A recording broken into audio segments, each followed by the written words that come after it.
ಎಲ್ರಿಗೂ ನಮಸ್ಕಾರ. Welcome back to my YouTube channel. ಇವತ್ತೊಂದು ನೀತಿ ಕಥೆಯನ್ನು ಹೇಳ್ತಾ ಇದ್ದೀನಿ. ಯಾವುದೋ ಪುಸ್ತಕದಲ್ಲಿ ಓದಿದ ನೆನಪು ನನಗೆ. ಕೆಲವೊಂದು ಪುಸ್ತಕಗಳೇ ಹಾಗೆ, ಕೆಲವೊಂದು ಸಾಲುಗಳು ಇಷ್ಟ ಆದರೆ ಅದು ತಲೆನಲ್ಲಿ ಹಾಗೆ ಉಳ್ಕೊಂಡಿರುತ್ತೆ. ಹಾಗೆ ಈ ಕಥೆ ಕೂಡ. ಒಂದು ಕಾಡಲ್ಲಿ ದಷ್ಟಪುಷ್ಟವಾಗಿರುವಂಥ ಬಿಳಿ ಕುದುರೆ ಹಾಗೆ ಒಂದು ಬಿಳಿ ಕುರಿ, ಇಬ್ಬರು ಒಳ್ಳೆ ಸ್ನೇಹಿತರು, ಫ್ರೆಂಡ್ಸ್ ಆಗಿರ್ತಾರೆ. ಹೀಗೆ ದಿನಗಳು ಕಳೀತಾ ಇರ್ತವೆ, ಕಾಡಲ್ಲಿ ಚೆನ್ನಾಗಿ ಸುಖವಾಗಿರ್ತವೆ. ಒಂದಿನ ಏನಾಗ್ಬಿಡುತ್ತೆ, ಅದೇ ರಾಜ್ಯದ ಮಹಾರಾಜ ಒಬ್ಬ ಬೇಟೆಗೆ ಅಂತ ಕಾಡಿಗೆ ಬರ್ತಾನೆ.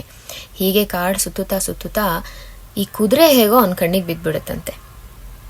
ಅರೆರೆ, ಇದೇನು ಇಷ್ಟೊಂದು ದಷ್ಟಪುಷ್ಟವಾಗಿರೋ, ಅದರಲ್ಲೂ ಬಿಳಿ ಅಶ್ವ ಕಾಡಿನಲ್ಲಿದೆಯಲ್ಲ, ನನ್ನ ಆಸ್ಥಾನದಲ್ಲಿರ್ಬೇಕಲ್ಲ, ಇದು ಕುದುರೆನ ನಾನು ಸವಾರಿ ಮಾಡಬೇಕಲ್ಲ ಅಂದ್ಬಿಟ್ಟು ತನ್ನ ಸೈನಿಕರನ್ನ ಕರೆಸಿ ಅದನ್ನು ಪಳಗಿಸ್ಬಿಟ್ಟು ಸವಾರಿ ಮಾಡ್ತಾನಂತೆ.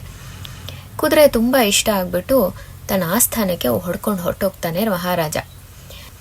ಇತ್ತ ತುಂಬ ನೊಂದ್ಕೊಂಡು ಕುರಿ ಮನುಷ್ಯರಿಗೆ ಶಾಪ ಹಾಕ್ತಾ ನಮ್ಮ ಮೂಕ ಪ್ರಾಣಿಗಳ ಜೀವನನೇ ಇಷ್ಟು ಅಂತ ಅಂದ್ಕೊಂಡು ಕಾಡಲ್ಲಿ ಉಳ್ಕೊಂಡ್ಬಿಡುತ್ತೆ. ಆ ಕಡೆ ಕುದುರೆಗೂ ಬೇಜಾರಾಗುತ್ತೆ, ಮೂಕ ರೋದನೆ ಹೇಳ್ಕೊಳಕ್ಕಾಗಲ್ಲ.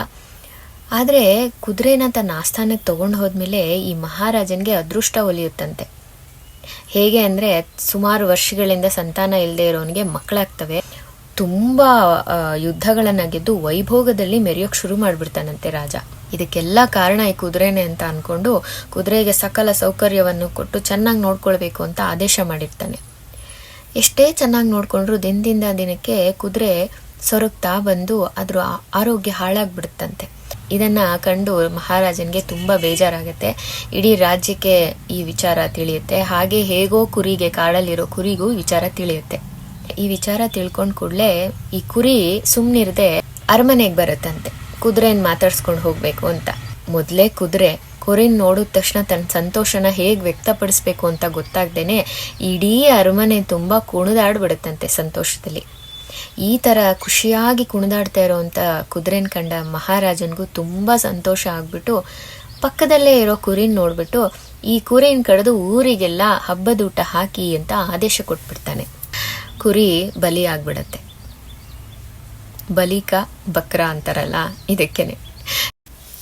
So moral of the story ಅಂದರೆ, ಈ ಕಥೆಯ ನೀತಿ ಪಾಠ ಏನು ಅಂತಂದರೆ, ಕೆಲವೊಂದು ಸಮಸ್ಯೆಗಳನ್ನ ಬಗೆಹರಿಸಕ್ಕೆ ಹೋಗ್ಬಿಟ್ಟು ಆ ಸಂಕಷ್ಟನ ನಮ್ಮ ತಲೆ ಕಟ್ಕೊಳ್ಳೋದು ಅಂತ. ಈ ಥರ ಬಲಿಕ ಬಕ್ರ ಆಗ್ಬಿಡ್ತೀವಿ.